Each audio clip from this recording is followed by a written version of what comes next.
It's Friday, May 27th. From inside the WTOP newsroom, this is the DMV Download, presented by Steamfitters Local 602. Learn how Steamfitters can benefit your business at steamfitters-602.org. Today, monkeypox is here. The Centers for Disease Control and Prevention confirmed this morning that a presumed case in Northern Virginia is in fact monkeypox. But what actually is this virus, and how concerned should we be about it? We'll hear from a virologist at Johns Hopkins. There certainly have been more cases reported outside of Africa than perhaps in any other year since monkeypox was discovered. And scores of DMV residents are migrating to the beaches this long weekend. But they'll notice a lot has changed. WTOP's John Domen tells us staff shortages are hitting Delaware, Maryland, and Virginia coasts hard. So when you're on vacation, look, you're on vacation. Chill out. If it takes a little bit longer, relax. Megan is off today. Thanks for joining us. I'm Luke Garrett. Monkeypox is here in the D.C. region, but should we be concerned about it or do anything about it? I'll talk to an expert about this shortly, but first, here's some information about our local case. Today, the Virginia Department of Health said it's found a confirmed case of monkeypox. The patient is a woman, and she's from Northern Virginia, and she recently traveled from an African country. She's currently isolating at home. She didn't have to go to the hospital, which is good, and the health department is talking to her close contacts. But back to those questions that really matter. What is monkeypox, and how should we understand it? Virologist Andrew Pekosz is here to help. He's a professor at Johns Hopkins Bloomberg School of Public Health. Andy, thanks for being here. Oh, my pleasure. Thanks for having me on. So, first, this emergence of monkeypox in the U.S. and now locally feels particularly familiar as we still, deal with COVID-19. And because I think we as humans often have a tendency to conflate ideas, as we try to understand monkeypox, I'll kind of ask how it compares to COVID just so we can really delineate and distinguish the two. So to start, where did monkeypox come from? Is it like the novel disease like COVID? It's a disease that is often found, or primarily found, I should say, in rodents and in non-human primates, so monkeys and certain apes in Central and Western Africa. So there it's what we call an endemic disease. There are hundreds of cases that are identified in countries in Central and Western Africa every year of monkeypox. So it's only because of this outbreak that has spread outside of Central and Western Africa that we're starting to pay more attention to it right now, and probably justifiably so, because there certainly have been more cases reported outside of Africa than perhaps in any other year since monkeypox was discovered. Right. So it's not a new disease. It's an old disease that's, spreading more than it usually does. Exactly. So when COVID-19 emerged, that was a brand new virus. We had no idea where it came from. It took a while to get tests and diagnostics in place and those kind of things. None of that applies to monkeypox. We've known about this virus for a long time. It's a very different situation compared to COVID-19's emergence because we know so much more about the virus than we did about COVID-19. Right. Yeah. So let's get into some of those details about monkeypox. So how does it spread? Does it travel through the air like COVID, or does it have a different way of transmission?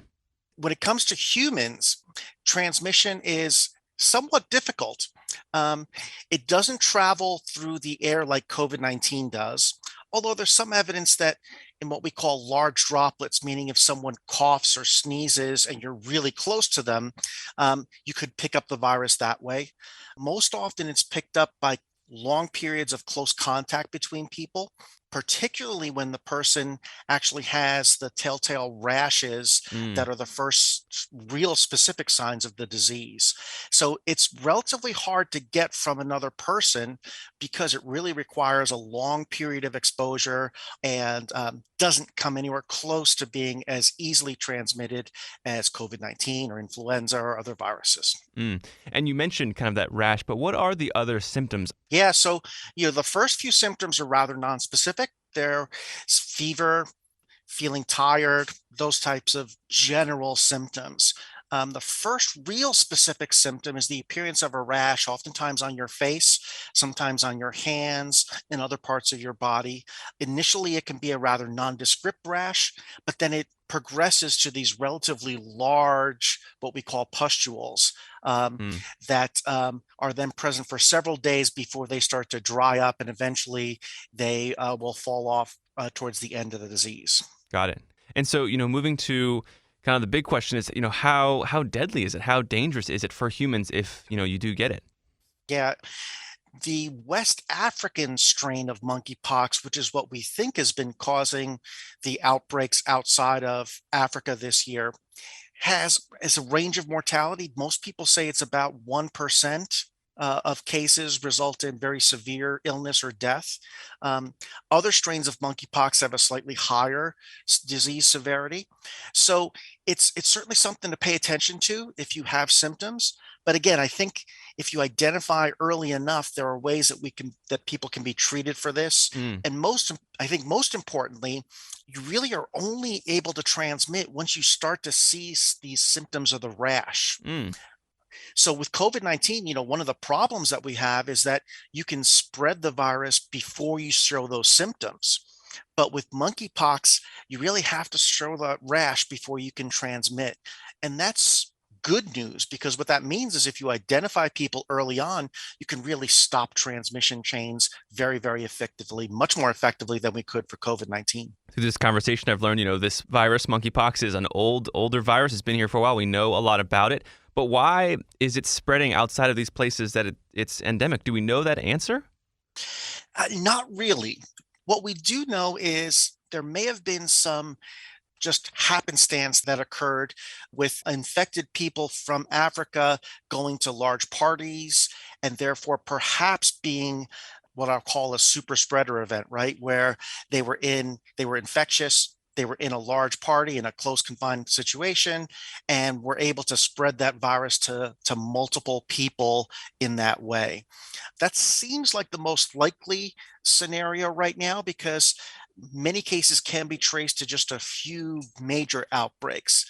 But this is where public health is really going to be important, to track down all those cases and make sure that we're not seeing something different in terms of what we normally expect from monkeypox. And Andy, have we seen monkeypox outbreaks in the U.S. before? Is this the first time this has happened? There was one pretty substantial outbreak of monkeypox in 2003, and that was traced back to a rodent that was imported from Western Africa. It was housed with some prairie dogs in some pet facilities here in the US, passed the virus onto the prairie dogs, and then people who bought those prairie dogs started to report symptoms of monkeypox, because the virus jumped to the prairie dogs, and then people who were handling those pets end up picking up monkeypox.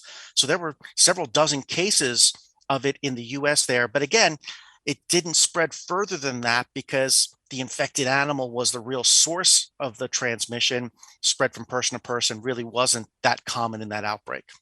Hmm. So, Andy, how worried should we really be about all of this? It's a virus that's been here for a while. We have therapeutics and vaccines. Should we be thinking about this, monkeypox virus in our daily lives and change anything in our day-to-day? I think what you really want to be aware of is a couple things. One, the risk to the general public is incredibly low right now. So certainly for the vast majority of people, there's really nothing that you should do to change your activities, to change the way you do things. However, if you have known people who traveled to Africa, if you know someone who's had a case of monkeypox, this is the time to really sort of be very vigilant and maybe not put aside that light rash that you see coming up, and to actually think about that and pass that information on to your medical doctor or your local Department of Public Health. It's really important for us to capture all the cases that are occurring. And right now, we must be underdiagnosing or detecting cases because there are a lot of people that aren't connected to each other that Mm. have this disease. And that sort of tells public health officials that they're missing cases someplace. So if you see something, always good to just give your doctor a call, give your local public health department a call. They can go through the scenarios of what might be a potential exposure and perhaps give you an answer one way or another, whether you should be concerned or not. Well, Andy, thanks so much for coming on the show and helping us understand, what monkeypox is and helping us kind of calibrate our concern for this old virus that's, kind of spreading more and more right now. My pleasure. Thanks again. And after the break, we talk local beaches and how they'll look considerably different this Memorial Day weekend. WTOP's John Domen tells us what to expect.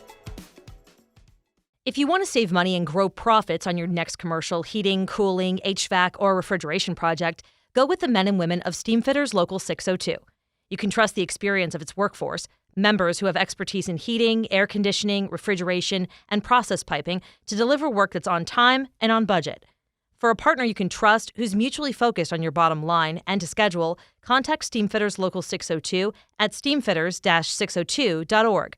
That's steamfitters-602.org. Steamfitters Local 602, changing lives. Thanks for listening to the DMV Download. If you like the podcast, head to our show page, give us a rating, and leave a review. We read all of them and use as suggestions to improve this show that we're so proud of. It also helps other listeners find this, our region's only local daily news podcast. Thanks for making us a part of your day. Many of us are making our way to the beach for this Memorial Day weekend. But there are a myriad of changes at the Delmarva beaches this season. The labor shortage is hitting hard. Megan and I spoke with WTOP's John Domen earlier about how this still very popular destination is struggling to provide the experience visitors expect amid new economic challenges. So John got the great assignment to head to the beach this year for our annual series. Love that. But the news wasn't entirely sunny. Tell us about this worker shortage. Initially, we thought there would be fewer lifeguards, but hopefully that's panned out. Yeah, so when I talked to the city manager in Lewis last week, they had made the decision to just not have lifeguards on the beaches there, which, look, Delaware Bay is obviously a lot calmer than the ocean is, so there's a lot less danger there. They're not nearly as active. But she said normally they had 10 lifeguards. This year they had only had 4 applications. And only 2 of those applications actually had done any lifeguarding before. So they just decided at this point we can't pretend like we're going to offer the safety that people are expecting. Of course, once word about that got out, some of the lifeguards from Rehoboth Beach came together that have been there for decades. Right. And sort of helped recruited people and help fill the gap, basically. So that's nice. the good news in Lewis. Yeah. All the beaches are going to have all the lifeguards they need. But more than that, it's just sort of the hospitality industry in general. The restaurants, the bars, the retail shops, all of them are just having a much harder time like they are anywhere else in this country. Right. And all of us have been to the beach, during the off season when, we might have to wait a little longer to get, food and such. But if they're even open, yeah. Right, exactly. Are we going to see similar kind of delays and struggles this summer with the food industry? The service might not necessarily be as quick and efficient as it was a few years ago before the pandemic. I mean, for one, there's going to be thousands less of the European students that typically come here and work every summer, primarily because of the pandemic. But also just in general, businesses are having a harder time filling out all the openings they typically have. So, yeah, you might have to wait a little bit longer. Your waiter or waitress at a bar and restaurant might have a few extra tables compared to what they normally would have a few years ago. And all this is happening with just bigger and bigger crowds coming there, too. Right. But, I mean, we're seeing everywhere, restaurants around here, other businesses.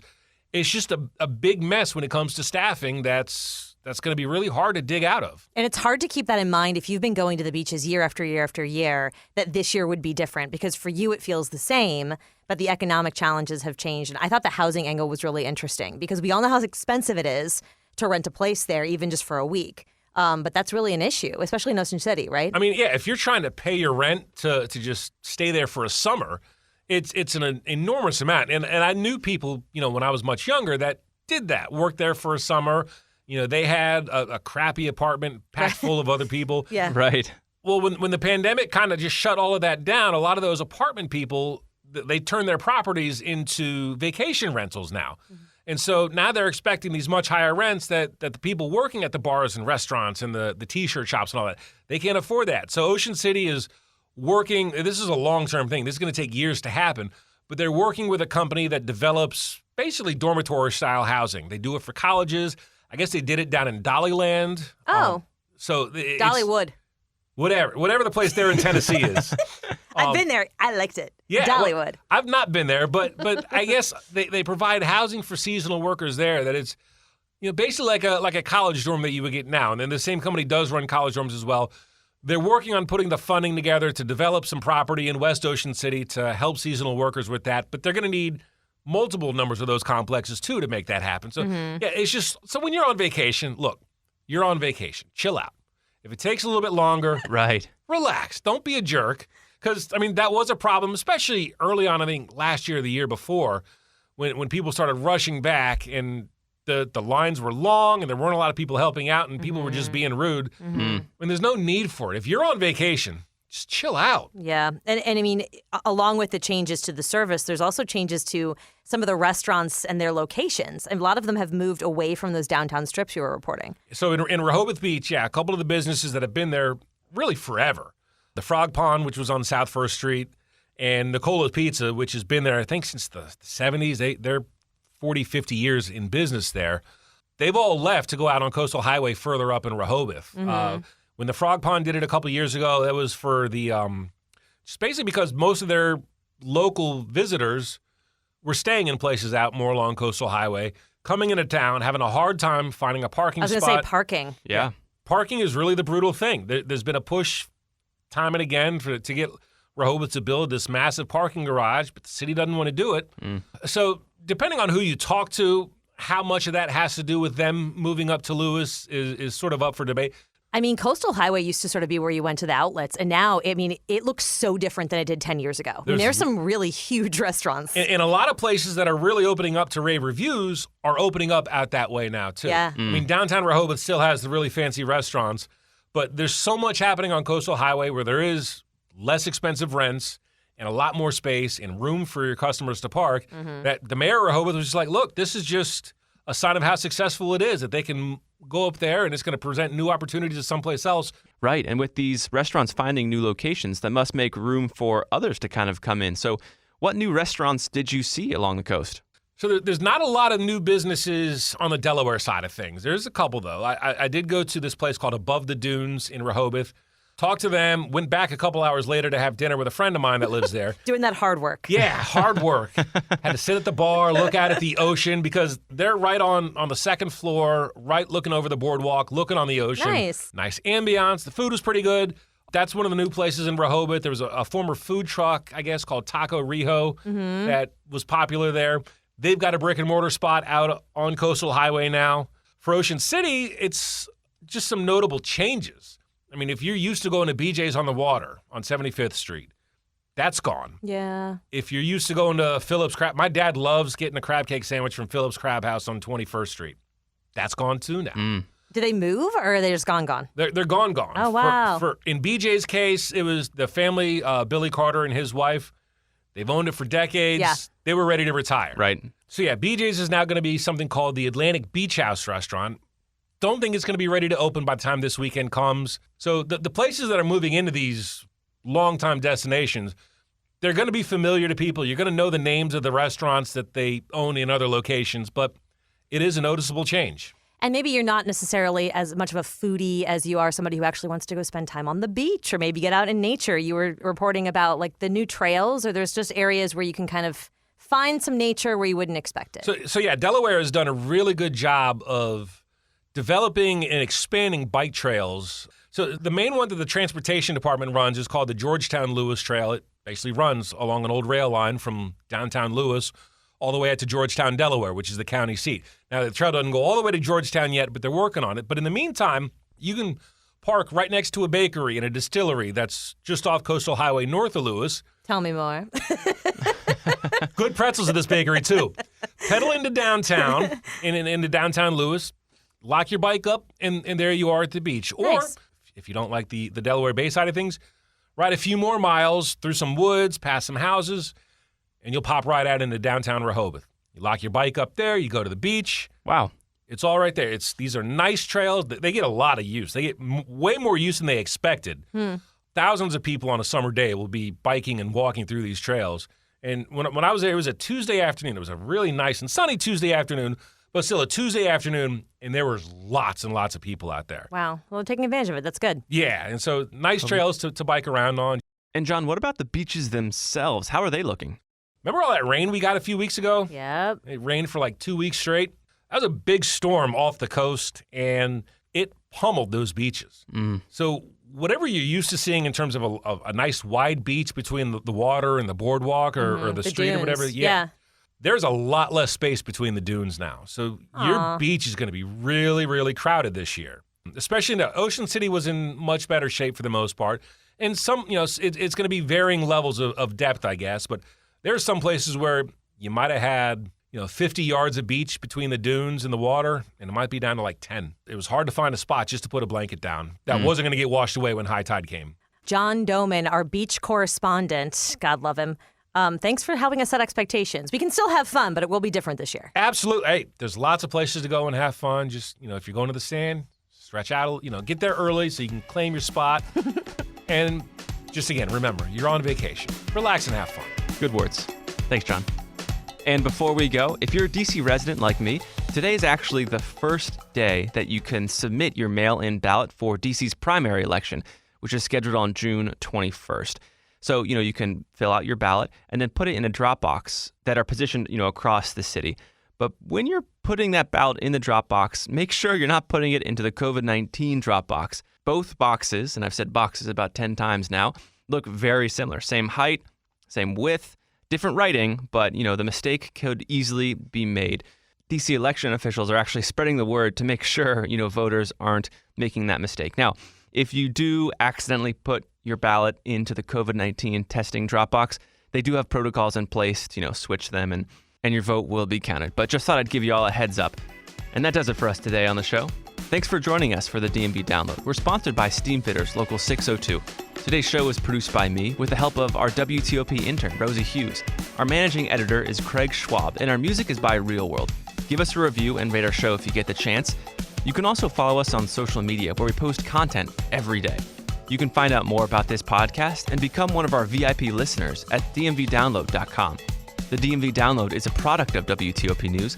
Listen on 103.5 FM in the DC area, 107.7 FM in Virginia, 103.9 FM in Frederick, Maryland, online at WTOP.com, and on the WTOP News app. Have a great weekend, everyone, and safe travels.